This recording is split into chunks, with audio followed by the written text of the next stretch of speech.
Hey guys, I got a little story. I'm gonna tell a lot of stories over the next couple of weeks because I just been thinking about all my years working in a hospital and the different type of people I met. And over the years, I came to ask people, "How did you get here? What's your story?" So when I would ask that question, they would always think that I'm asking them what landed them in that hospital bed. But I'm like, no, what life choices, what did you do in your life to land you here? So one of the stories I'm thinking about, I was talking to a young lady. I was ending my shift and she was coming in. Black girl, really pretty. And I asked her, I said, well, what got you here? Because she was diagnosed to be paralyzed for life from the neck down. It was so sad because she was like really pretty and she was like my age. And at the time, I think I was in my mid-30s. So I'm like, well, what got you here? What's going on? I said, tell me your story. So I've been born again for some years now. And I know a lot of things that happened in my life led me to where I am today. So she instantly started telling a story of, I think she said her boyfriend tried to rape her or something, or her boyfriend, it was some kind of rape situation where he ended up throwing her on her head and they were having some kinky sex. Don't get me in a line. It was something to the degree he invaded her personal body space or whatever. So before she could finish the story, because I knew I was going to have a long run with her, I told her I was leaving for the day and I told her what I meant. I said, when I ask people their story, I'm asking you, why are you here? What in your life led you to this place? What road did you take that led you here? So I went home. And the next day I got back and I went into her room. And we're going to call her Heather. Yeah, that's a good name for her. So I said, Heather, good morning. And I went to washing her up or whatever, giving her things to wash up. And, well, of course, she couldn't wash up because she was paralyzed from the neck down. And I said, Heather, did you think about the question I asked? And she was like, yeah. So she started telling me about how she was a nurse. And I can't remember the whole lie that she told me, but she told me how she was a nurse and her boyfriend this, and they weren't getting along and yada, yada, yada, this, that, and the other. So I listened to her story and I didn't know whether to believe it or not because it was her story. I can't say she's lying. So as the days and the weeks went by, I started seeing more and more of her character. And again, she couldn't do anything. Like from the neck down, she was just paralyzed in this bed. So I became somewhat of a work friend to her. And I would come in and out every day, and we would help her. We would have to Hoyer lift her. It would take us, two people. So what I noticed as we were caring for her is this girl was stacked. And when I say stacked, she was like 36, 29, 40. She was like better than a Coca-Cola bottle. She was like better than an hourglass. She was like bodied, okay? And the guy who was working with me, he would always have to come get me because she was so sexy that he felt like he was looking at her. I used to work at the bank, and when you have money, money don't even look like money no more because it's just money. So when you're working in the healthcare field, naked people really don't look like naked people. Like, they don't look like naked people. They just look like the next person that you got to take care of. But he couldn't see her. This is how sexy she was. He couldn't see her not being sexy, so he would have to get somebody to come in and help. So he would come get me. She felt comfortable with me for whatever. And one day, her kids came in the room. I'm like, you didn't tell me you had no kids. She was like, yeah. So now we're a little closer in friendship, and she decides to tell me. Let me back up. So before her kids came in, she wanted to get her hair done. She was like, do you know anybody that can do my hair? So we got her together where you get to the point where you got a hairdresser coming in, you got a person coming in doing her eyelashes, she got her nails done, she got all this done, and she's paralyzed. Paralyzed. We're sitting her up in a chair every day, we're feeding her every day, but she's beautiful in this chair, okay?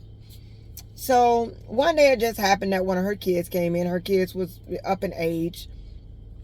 And I was like, oh, who is that? She's pretty. You know, I'm just talking because I like to talk. And she said, that's my daughter. So I'm like, oh, okay. So when her daughter left, I'm like, hey, you ain't never tell me you had no kids. She was like, yeah, I got 3 kids.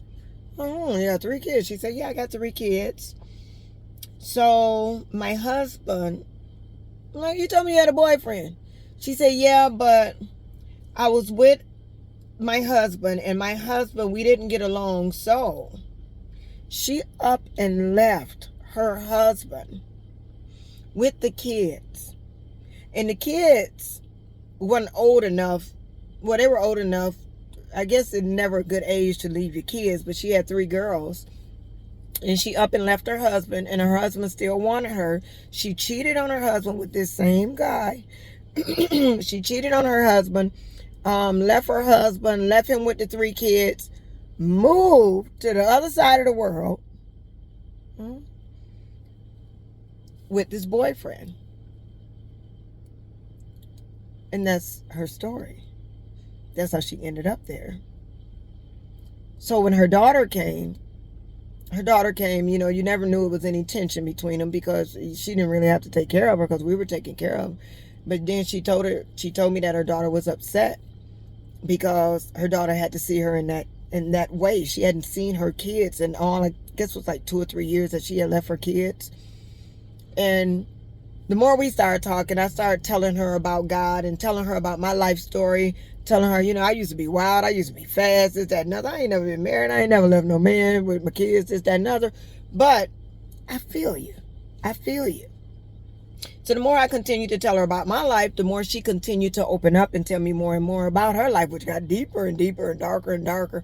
I'm like, ooh, like sometimes you kind of felt like it might have been karma that she was in the bed, but you know, nobody deserves that bed, so I will not say it was karma.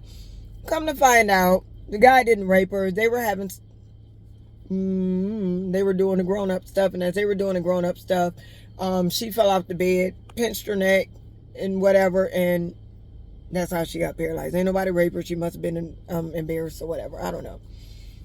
So before her stay was over, God is good. Before her stay was over, she learned to walk. Her body started moving again, which the doctors did not believe that her body would move. So the more and more everything happened every day, she started thanking God and telling God how good he is and saying, you know, the doctor said I would never walk, this, that, and other. So she literally took me in as a spiritual friend because I started telling her about God. She had such a mindset change. With the mindset change came a health change, came a life change, and everything from what she said about her became a change in life. By the time she left the hospital, she was walking. They told her she would never be a floor nurse again and told her she would be better off with a desk job. And I think she became a floor nurse again, if I remember correctly. Anyway, so over the years, I've seen her in a couple places, you know, been to a couple parties that she attended. And attended. And one day I was on social media. Now me and this girl was pretty cool. I was on social media one day, and she always thanked me for being a listening ear, for not being judgmental, for, you know, kind of reintroducing her to God, because she knew God, but I kind of reintroduced her to God. And she was always so kind and so nice, and she talked very well about me. So one day I'm on live, and as I'm on live, I was just talking about nothing. And by this time, I had went viral. And whatever. I see her name come up. And I'm like, hey, Heather. And she was like, hey. And it was like a lot of people on my live at this time. And she was like, hey. And I'm like, hey. And the more she kept going, she was like, well, you cute, but I'm like, where is this coming from? So she was on my live knocking me. And when I say knocking me, she was going in. She started talking about the gap in my teeth. Oh, you need to get your teeth fixed, this, that, and other. So at first I'm thinking maybe somebody hacked her account. So she was just going on and on and on. And I'm like, Heather, are you the same Heather? Are you this Heather? And she was that Heather. So all during your time, I never said anything bad. I was there. I would bring you food on my days off. Like, I'm like, what in the hell has gotten into her? So then she went in, y'all, she started talking about my ears. And she to the point where I had to block her because she would come heckle me every time I would go live. I don't know what made me tell y'all this story, but it kind of put me in the mind of like a snake. Like a snake. I'm going to say a snake. You know, you can find a wounded animal on the side of a road and you can nurse it back to health.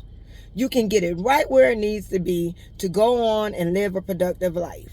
And before you know it, that snake is going to turn around and bite the hell out of you because a snake is a snake is a snake is a snake. Some people can't help it. So I don't know why it surprised me such if you left your husband with the kids, left the kids, abandoned your husband still loved you. And some people wonder why they're where they are today. What is your story? What is the reason you're in the place you're in right now? I'm just asking. I'm out.